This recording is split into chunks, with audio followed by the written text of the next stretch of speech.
would you welcome Dr. Jim King?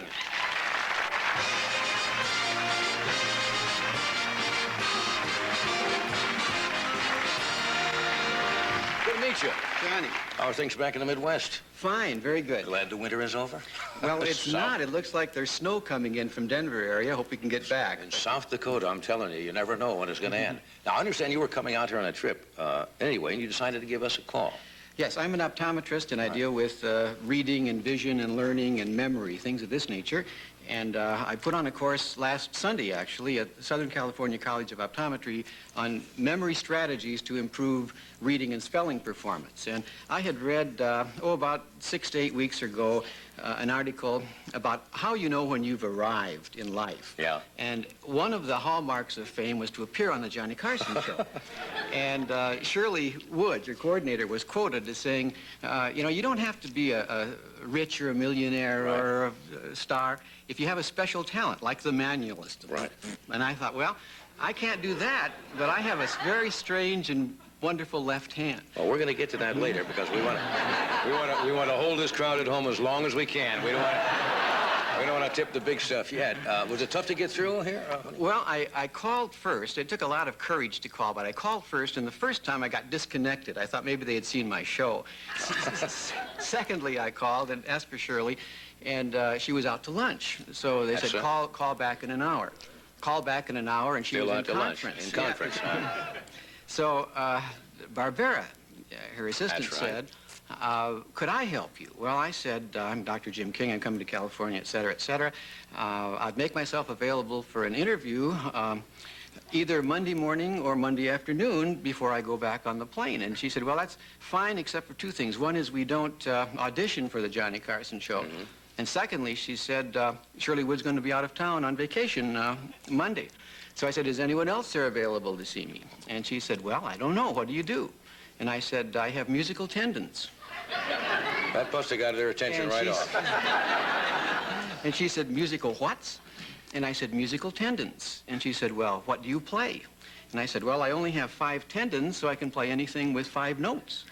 But I specialize with Mary Had a Little Lamb. And she said, just a minute. And she put me on hold. Yeah, well, we call the hospital and come and get you, right? Okay. So I can imagine what went on during this time. But she came back and she said, well, give me your name and number again, and I'll chat with some of the coordinators. If they're interested, we'll call you back. And I thought this was the old, don't call us, we'll call you routine. Well, I went down to my assistant and I said, in the event I get a call from the Johnny Carson show, please put them through. Naturally. And even if you're in surgery. Yes.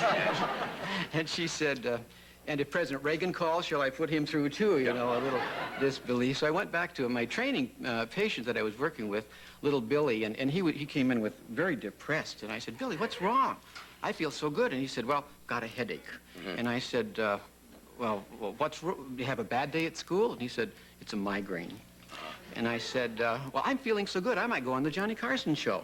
And he said, well, he started perking up, and so I did a couple of tricks for him, and his headache went away. And I said, so if the Johnny Carson show should call, I may have to leave you, so please understand. So within 5 minutes, they called, and I said, was I weird enough for you? And they said, apparently they want to see you. Mm.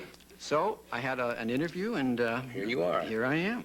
Okay, now, you set the basis for this whole thing.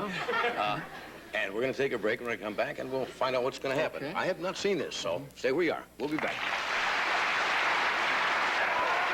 We're talking with Dr. Jim King. Now, Doc, before you do your little special here, there's something you want to mention about this. Yes, well, the thing that I'm really here for, initially was for the MKM reading systems, a technique using mnemonic, memory-aiding pictures to help children learn how to read and write and spell. Right. It takes a little more time than what we have to do that, so I would just mention that, and I appreciate that. I'd like you to get that in.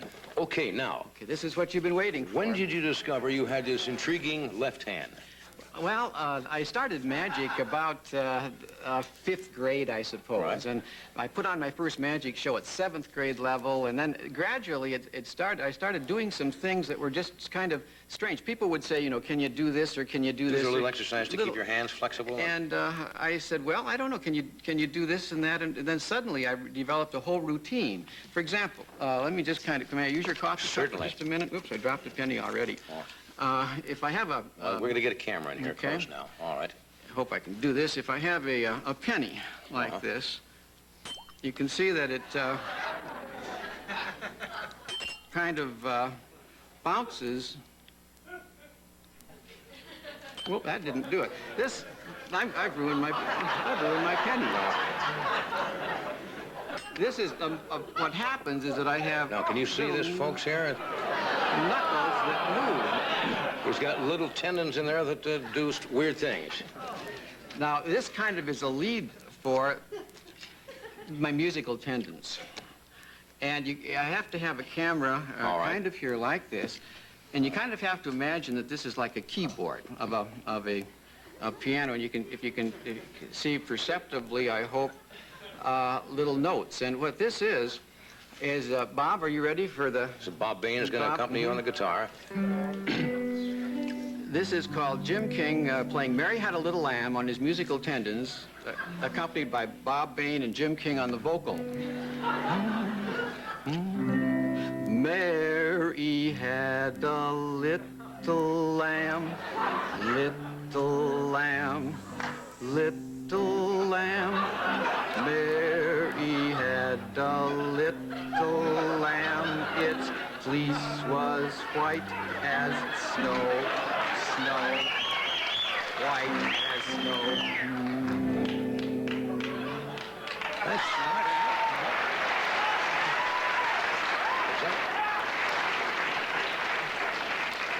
Now, I do a couple of other things, Johnny, that you could kind of come along to. First, I have to get warmed up. Of course you do. And you might try this as well. This represents an eye of a needle. This the needle, and this the thread. And the trick is to get the thread through the eye of the needle.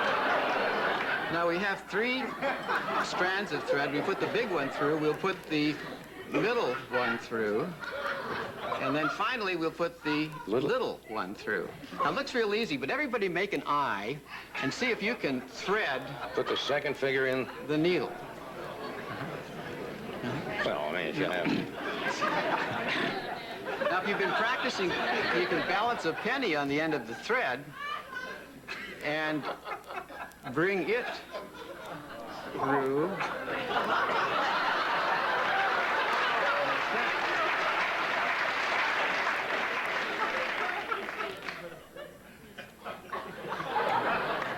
Now, the next one is called London Bridge. This, you touch the index finger with the little finger like this. Try it, Johnny. It's not too tough. There we go. And then if you touch the index finger and the little finger behind, that's close. Yeah. At any rate, with them touched in front, can you get the camera close? With them touched in front, bring these other 2 through, still keeping them touched. I can get...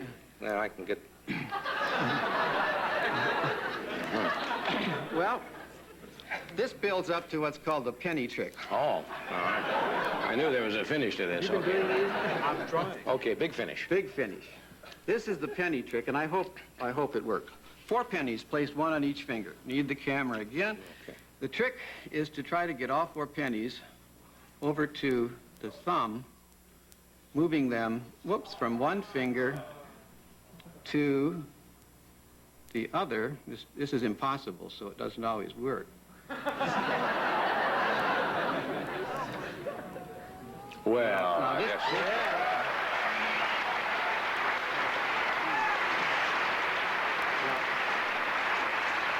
Maybe I should quit.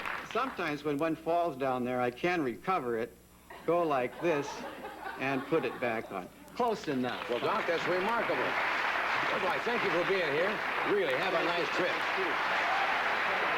Thank you, Doc.